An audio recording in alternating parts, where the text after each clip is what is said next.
I got a mic. I think I'm officially a YouTuber now, and so I can now move move around. I'm not stuck in front of my iPad anymore to film. And so today I'm going to be talking about why I even decided to get into dumb phones. Yeah, let's get into it. Um, my name is Issei, and this channel may or may not continue. So we'll see. This is my device right now. Actually, I know it's really popular now, but 2 years ago, my friends thought I was insane for doing going. I mean, people still today in 2026 think I'm insane for having the media come back. They're like, "What? This is so cool, but why would you have this?" And it's hard to explain, and I never really talked to them about the full story. Basically, a couple of years ago, it was a summer break, but I was at college still, and I was taking classes. I was doing a remote internship. I was taking two online classes, so those were remote as well. And basically, my day to day was wake up, work for 8 hours, and then on my computer, and then do watch my lectures and do the homework for those two classes, and then watch TV after, and then go to bed and repeat. And you could imagine that sounds sort of horrible. I wasn't going outside enough, and my eyes were getting really strained. My neck hurt, my eyes hurt, my whole body just felt terrible. I was like, okay, let me try, go out on walks. It's summertime, it's really nice out. And oh, you might ask, why don't you hang out with your friends?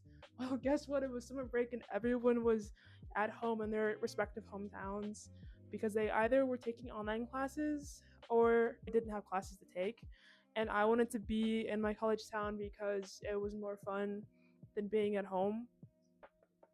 I was basically fully online all day, every day, and that was driving me insane. So I was looking into ways to improve that, self improvement, reading books, and I had an iPad and would try to read books on there because I was like, let me go to the library, but I never had enough energy to go after work or on the weekends. So I started being like, okay, let me just at least start reading. That didn't work because the screen time for the screen of the iPad was so bright in my eyes. It felt like work and give me headaches. My eyes hurt really bad. That literally after a couple of weeks of this, I had to lay down after every day after work, lay down, close my eyes, no music, no podcast, no YouTube, no nothing, because I was just so overstimulated. I don't know what it was, but everything just I needed to shut everything down and just close my eyes for an hour and not even sleep. I would just lay there decompressing. So that was a very exhausting time, and so I started looking into ways to improve that. So I was like, okay, people, let me go on walks during the day since I work remotely. Let me try going on walks after work. Let me try taking more breaks, cooking throughout the day, maybe for lunch and dinner. Just breaking up my day a bit more than I normally would. I would go the apartment that I was living in had a balcony. I'd start sitting out there and reading. And so things were improving, but I noticed I still really struggled with the eye strain. And so I started looking into ways to fix that. And e-ink was e-ink is so cool. I would love to just talk about everything e-ink in a whole video. There's e-readers, Kindles, there's the Media Compact. There's so many e-ink phones now, and there's e-ink monitors for your computers. There's also an e-ink laptop that I almost thought about buying, just because it's just such a cool technology, and it makes you so freaking no eye strain. And I don't know, it's just I just think it's so awesome. I love how it makes me feel. When I look at my laptop or my iPad, I feel after looking at it for an extended period of time, I feel this drowsiness. I feel my eyes hurt. I feel just bad. And I think maybe I'm just realizing I have a screen sensitivity and this is not how everyone else feels. But yeah, but with e-ink, I feel like I'm reading a book. I never get tired of looking at it because it's just paper almost. And the only time it hurts my eyes is if I have to turn on the backlight for the device. And the way that it's different from a normal smartphone, you can skip ahead if you don't really care about how it works. But basically, every pixel on your phone is sort of like shooting out light into your eyes on a normal smartphone, but on an e-ink device, it has the e-ink, and then they put a small layer of like a little like light on top of that layer, which turns on, and so it just like brightens the whole screen a little bit, so you can see it in the dark. But it's not like it's more of like how a lamp works.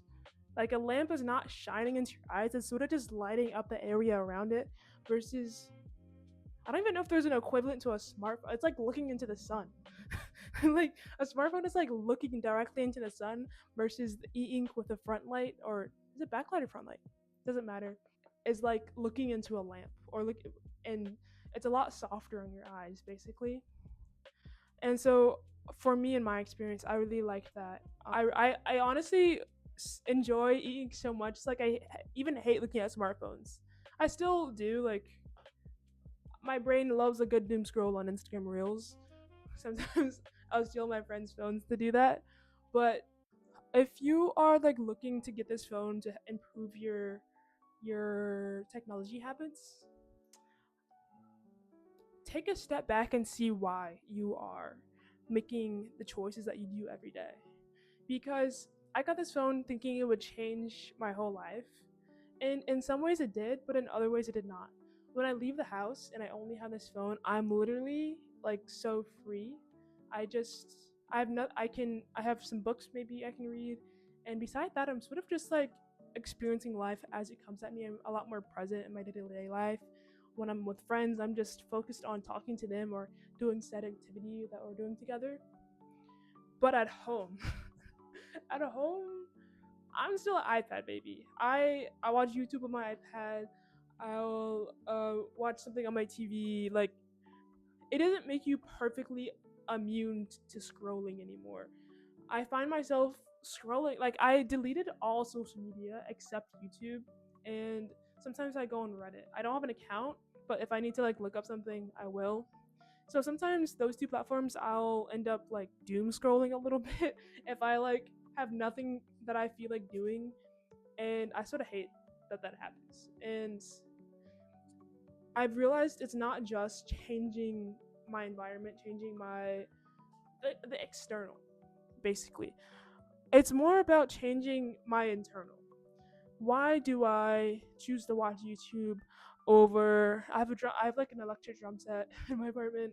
Sorry to my neighbors. Why don't I draw? Why don't I read more? Why don't I write more? Why don't I code more? Why don't I make YouTube videos more?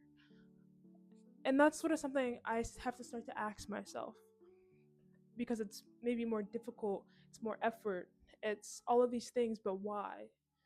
When for other people, watching a YouTube video could be boring. It's not satisfying. It just makes you feel like, eh. I hope you learned something or gained something from this video, because, yeah, I've been wanting to make this video for years. I wanted to make a phone about talking about dumb phones. Sorry, I wanted to make a video about talking about dumb phones. I wanted to make a video about the Booted Compact. Because I remember when I was like looking into this and I felt like there wasn't enough information about it. I would look up a video and it was the same 5 videos I'd already seen. Yeah, like I just want more videos of like I basically want to create a video that I wish I had, and hopefully it helps a couple people. Yeah, just to be there, just to sort of exist in the void that is YouTube, and hopefully help some people out. That will be all for today. Thank you for watching, and I'll probably hopefully be making a new video soon, so please subscribe for that. Comment down if there's anything you'd like me to talk about. Um, and yeah, bye guys.